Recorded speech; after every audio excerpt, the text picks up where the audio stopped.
Hey guys, Alexander Williamson here with The Secret History Living Inside Your Aquarium.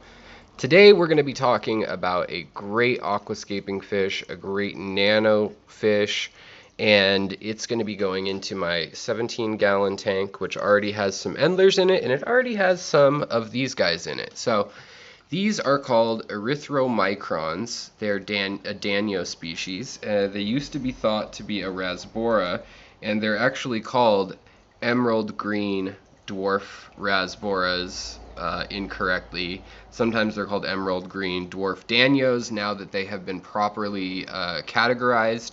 They were discovered in 1919 in Myanmar, or at the time it was known as Burma, and it was under British rule since the 1840s.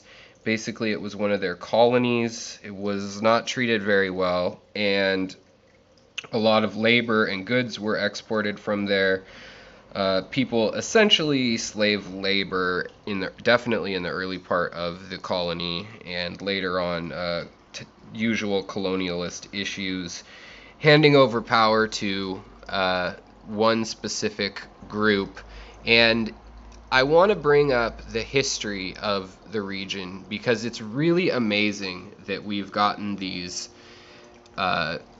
erythromicrons here to the United States. They were really rediscovered in the early 2000s when Burma opened up its borders, and it had been closed off, and these are a really close relative, I should say, of the glow light Danio, which has been known a little longer, but the Celestial Pearl Danio, or that is the Danio choprai is the glow light, and then the Margaritatus is the CPD, or Galaxy Rasbora, as it was also incorrectly labeled a Rasbora, because the region does have a lot of Rasboras as well. But this fish in particular is not a Rasbora. It is a Danio, as I said, which is a cyprinid, and that includes barbs, catfish, other small fish, as well as bottom feeding fish, a lot of fish that eat algae and small plankton and bugs and things like that.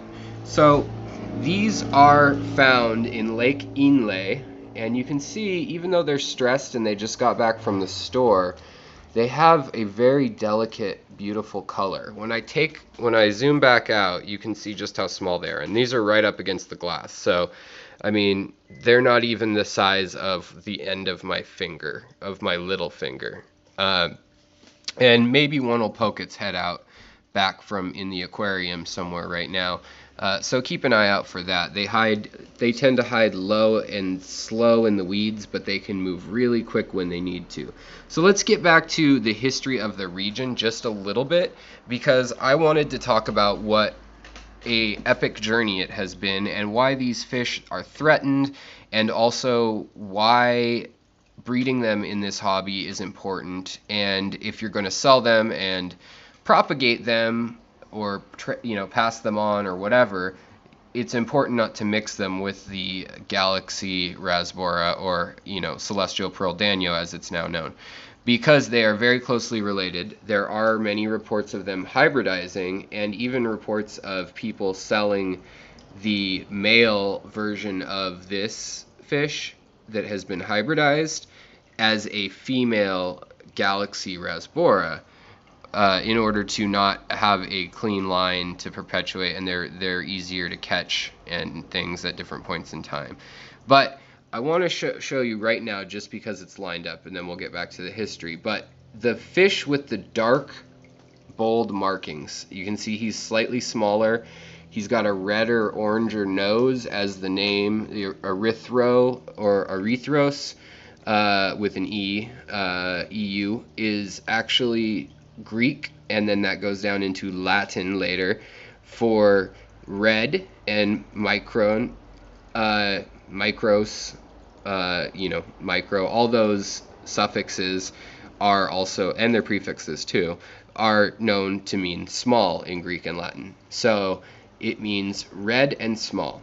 And the celestial pearls mean small, adorned with heavenly pearls for the spots on them. But they both have kind of a dark blue base coat, and then they've got these red to peach colored lines on this species, whereas they have little spots in the celestial pearls. I have a video about them, you can go read about them, but the males are darker, and they are also tend to have redder gills, even though these all have kind of red gills because they're stressed. But there's the male up top right there on the right. He's facing us now. Now he's turned to the left. He's in the middle now of these three fish. And the females tend to have duller colors, but that's hard when you're in shipping. So that one above is probably a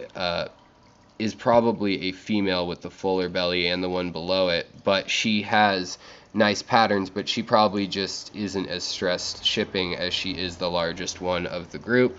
Also, the females have the rounder belly, and the males tend to have bright red and orange displays, and they're real jumpy, as you can see, just me zooming in, reaching for my camera. They tend to have these orange to red fins that get more pronounced as they get older, that red and orange spreads that you can see on their fins, and their stripes also get bolder. Now, these are a great fish for very small communities. They are often kept with shrimp and other small nano to microfish. Microfish meaning, I think, smaller than nano generally. And I feel fine with keeping them with plecos. I feel fine keeping them with endlers, specifically just the male endlers. It's been, they're smaller than the female endlers. And actually in this tank, with this tangled, real planted underbrush, and right now I need to do some trimming and stuff, it will be a great habitat. The other three are really enjoying this tank a lot more than the last tank, because they have those stripes, so they blend in just like a zebra blends into the grass, or a tiger blends into the grass, and they blend into the reeds and the roots. And so you can see there's plants that even mimic that, with the background being a shadow. You can see where they fit into this pattern of that plant pretty perfectly. So let's talk a little bit one more time, and then we're going to get into talking about the care and breeding, reproduction in captivity, and where they're found. They're found in Lake Inle, as I said, which is a really troubled region. It's a really beautiful region with really interesting culture also, but it has been plagued by a lot of violence over the years, and more recently it's calmed down again, and the lake has been kind of left alone. And it's the second biggest lake in Myanmar, formerly Burma. The British controlled it and exacted fish, resources, precious metals, labor, and basically sailors and things like that out of Yangon or Rangoon.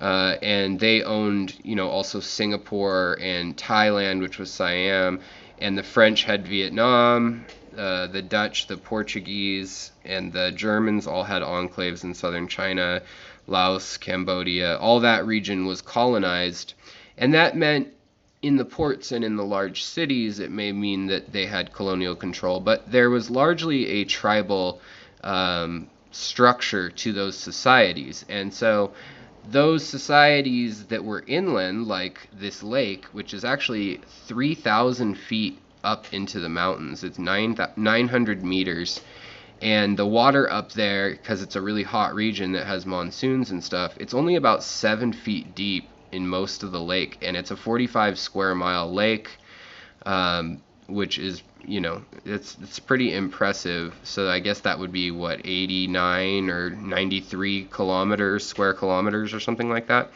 I might have done that math wrong, but I think that's right. So really large body of water up in the mountains. It's a slow moving drainage basin basically for a lot of rivers that then run out of the mountains. And we find these little small fish all throughout it. Now that area, other than the lake is the easiest part to traverse. And so the people on the lake have used the lake as a highway for years. And look up Lake Inle. That's Lake Inle. And it is really, really interesting, the culture there. They row their canoes, their dugout canoes, like no one else in the world. They wrap their ankle around the canoe and they paddle from the front of the boat balancing while they fish and stuff.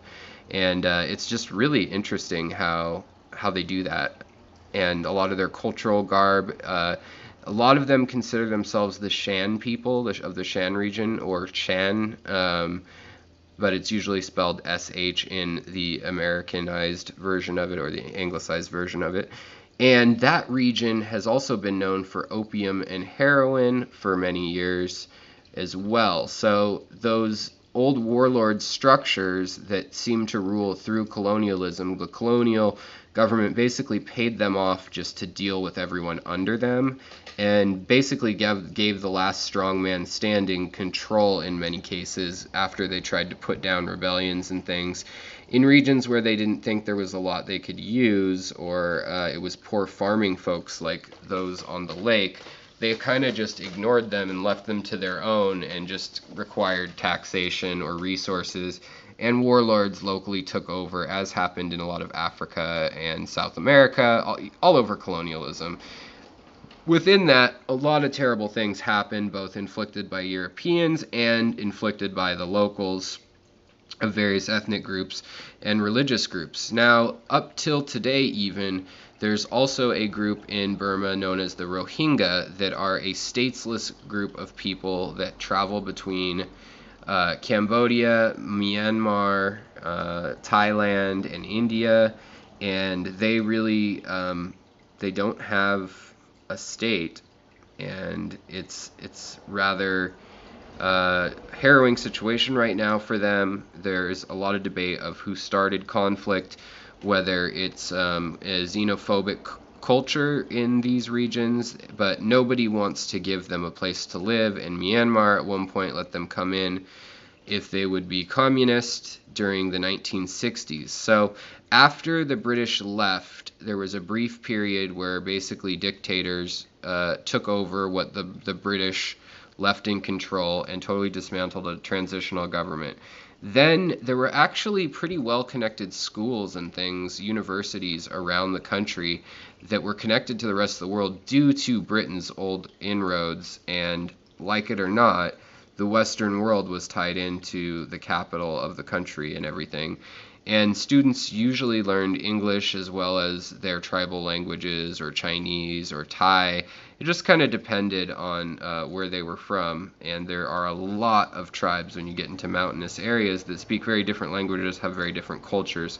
The Shan people up in the Inle Lake region tend to be a lighter skinned, fair skinned people, kind of resembling more of a Chinese look than a Thai or Cambodian or Indonesian, like Southern Asian look.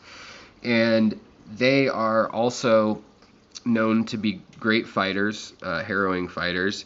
But in the 1960s and late 50s, early 60s, communists had taken over a lot of countries in the southeast of that part of the world. Going into the 70s, Pol Pot and the Cultural Revolution took over Cambodia. Millions were killed in the Cultural Revolution there. China also had that, but in the late 40s and early 50s with Mao. And it swept across, and soon communism was decided to be, or at least socialism was decided it was going to be the rule of law. And many students protested this, and they were either called, Western spies for Britain in the days after colonialism and things like that. And in many cases, they actually endured bombings and tanks driving over them and being executed, being disappeared. There were a lot of really terrible things that happened. So the people of the mountains and things really retreated away from a lot of communism where they could, and kind of went back to local village life. It was only in the late 90s that the government started as a military junta, or a small group of military people controlling everything, decided to back off and essentially allow some more capitalism and tourism and things like that, because they had been a very shut-off kingdom, a very hermited kingdom. And they opened themselves to the world, but they still were jailing and killing and making people disappear. You may know En Sung Suu I'm totally butchering her name, probably. But she was up for a Nobel Prize. She is the de facto leader of the country. And now the bigger ethnic battle is between the Rohingya and the existing ethnic groups who have reunited under the new auspice of some sort of military democracy, maybe military rather than republic. In maybe in name it has some other name, but it's basically the military controls everything, and people within the military vote for other military members, essentially, and the people get a say only in as representatives that influence those military leaders, as far as I can discern. And if I'm wrong here, please chime in. It's hard to like learn an entire country's political system, but it's just kind of interesting because we got in as Western visitors and we named the fish, and then they kind of disappeared. They had drawings of them in textbooks and things. And then we get back in, and we have the advent of DNA, and we collect these fish again in Lake Inle in 1999 through 2006, and we discover 23 species of new fish, some beautiful ones that come to the hobby, including the Celestial Pearl Danio and these. And basically, we decide, oh, they're not Rasboras, they're totally Danios, and their nearest cousins are the glow light and the CPD, which also are Danios. So, kind of interesting that we got in there with all that going on. It took some brave expeditions for people not from the region, not familiar with the languages and things, to get in there and learn about that. They have their own universities and things that actually have decent programs, but getting anything permitted or funded is really hard in their country. They were one of the poorest, and they remain one of the poorest countries in Southeast Asia, but it used to be like number 3 poorest in the world, and people were starving to death that didn't just live off the land again. So these fish have also brought money to people collecting them and trading them, and now it turns out there's subspecies that live on the Thai border, Laos, Cambodia, but pretty much anywhere south and east of the lake in the watershed and basin. So I just wanted you guys to know that there's a lot of turmoil that has gone into these fish getting to you. There's a lot of history in your aquarium when you get these here, and they've probably come through Thailand or Singapore once they get here, and some are wild caught, and those ones generally don't do as well as the ones that have been tank raised. So I'm trying to tank raise them, and so now let's talk about breeding and keeping them a little bit. So basically, if you want to keep them, they're fairly easy to keep. They do not do well in acidic waters. They do well in slow moving to almost still, fairly clean water, a TDS under 300, which for fish is, medium to low. They like a TDS of 100 or 200 if you can get it. In the Seattle area, I can certainly do that for them, and that's no problem. And they like to have a pH of somewhere between 6.5 at the very, very lowest, and more like 7 to 8.2 is where they like to be, because of they live underneath the gardens. So on the Lake of Inle, they have floating gardens of tens of thousands of people for thousands of years have had these mats woven, and they have rice paddies and all sorts of crops growing.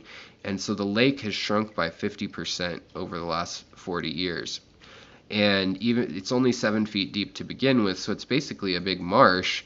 And they've used the marsh reeds and things to weave these floating gardens, and they tend them by boat. They have floating markets and floating villages, and it's really kind of one of the wonders of the world, and now it is a big tourist attraction. However, the Rohingya people, which are a Muslim group that has been at war with both Hindu and, there's one in the tank, oh, it's gone now, both Hindu and Muslim and Buddhist groups all within the region. They're a stateless people, so the Muslims that are getting along there don't want them to quote-unquote ruin the party for them, and the Buddhists, which there are 4 groups of there, don't want them there as refugees, taking what limited resources they have, but these people have nowhere to go as far as they know. So they've been in refugee camps, and those camps have been burned down. People have been raped and killed. It's not a good situation, and it's probably not a good time to go to Burma to collect fish again. So this area may be shut off again before it's fully explored, yet now with the population influx of people and technology there, opening up the world with satellite phones and TV and things like that, we will likely see a major decline, and these fish are listed as threatened. Now, for reproduction, basically they scatter somewhere between 10 and 30 eggs. It's usually more like 10 to 15 in my experience. And the males will then follow the females, and as they lay them, they will spray their cloud of DNA, and they'll usually do it so that it's just, they're considered egg scatterers, so they'll just swim and do it, and then the male will swim through the cloud of eggs drifting to the bottom and spray them, fertilize them, or go to the bottom and do it if he can track his brain and eyes that long. Now it's interesting, this little teeny endler, who is close to a wild type endler, is putting on a little show. It's a blue cloud endler, and then these are leopard and tiger endlers that I have over here. So in this tank, I'm hoping to breed them naturally. I'm hoping to grow all this in pretty thick, but they are cannibalistic and they have no parental care whatsoever, and oftentimes they're hungry by the end of the day when they laid the eggs because of the protein and fat reserves they lost making the eggs, and the moms are especially prone to eating them, and the larger amount of them you have, the more likely they are to eat their eggs. So if you can get an area that's this thick and they're swimming around this level, and you've got this underbrush to start with, and then you grow plants above that, then you may get some eggs that survive. And you want to be feeding those the smallest foods you can, white worms. I suppose vinegar eels will work for fry that's a little older, but really when they're young they want copepods, seed shrimp, daphnia. Daphnia are even a bit too big for the newborn babies, and so really interesting when you raise them, what they eat when they're little, and they eat plankton, they eat algae as they get older too, and evolutionarily they're really interesting because they are a miniature version of larger danios, and what they have done is basically they have stayed in the juvenile minnow stage, or young fish larval stage, of their past relatives that lived in the region once they became trapped in the lake. So rather than evolving forward and smaller, they actually just took what worked, which was being a young large fish, and that is what their body is based on. So they've kind of regressed, and that type of evolution is called truncated development, or being developmentally truncated, and it's called pedomorphic. Pedo as in child, and morphic as changing, or changing back to their childlike state. And I just thought that was kind of interesting. So the eggs hatch in 3 to 4 days once they're down, and these are very peaceful fish. They are best in groups of at least 6, but 20 is what they really like, and they like shoaling and swimming around together. So I hope you guys learned something today. I hope that you got a good view of these guys. They're usually hiding. You can see how jumpy they are. I'm going to get them out of this poor bag and into their spots so they can hide, but they come out at night to feed. They won't come to the top of the water usually, and that's because of fear of predators, and they usually feed underneath the mats of rice paddies and wild grasses and things like that. And so feed them food that sinks to the bottom, or make sure there's algae and plankton and things like green water for the babies and the young ones to eat. So if you like this video and learned something about history and fish, please give it a thumbs up. Share it. If you're interested in more of this stuff, check out my other playlists. I have a Patreon page if you want me to keep researching this historic end of things. There, we've got one back there. Oh, he's gone already. But they're really a beautiful fleeting fish. They look like mini trouts to me. And if you want me to continue to do this stuff, like the video, share the video, check out some of the coupon codes I've got going with other people who have supported the channel in the trade. And I hope you have a good day. Take care, swim on, and don't forget to hit the subscribe button because I have live streams a couple times a week, usually Tuesday and Thursday or Sunday, and I'll hop on there and answer people's questions, troubleshoot for them, answer history questions, so forth and so on. It's a good time. We also have a Facebook group. So have a great day, you guys. Get a hold of some of these fish. They're really light and lovely, and they, if you get another fish with some color that pops and some plants in the background, they just give a really natural feel to your aquascape. So take it easy. Take care of yourself, take care of your fish, and swim on. Bye, guys.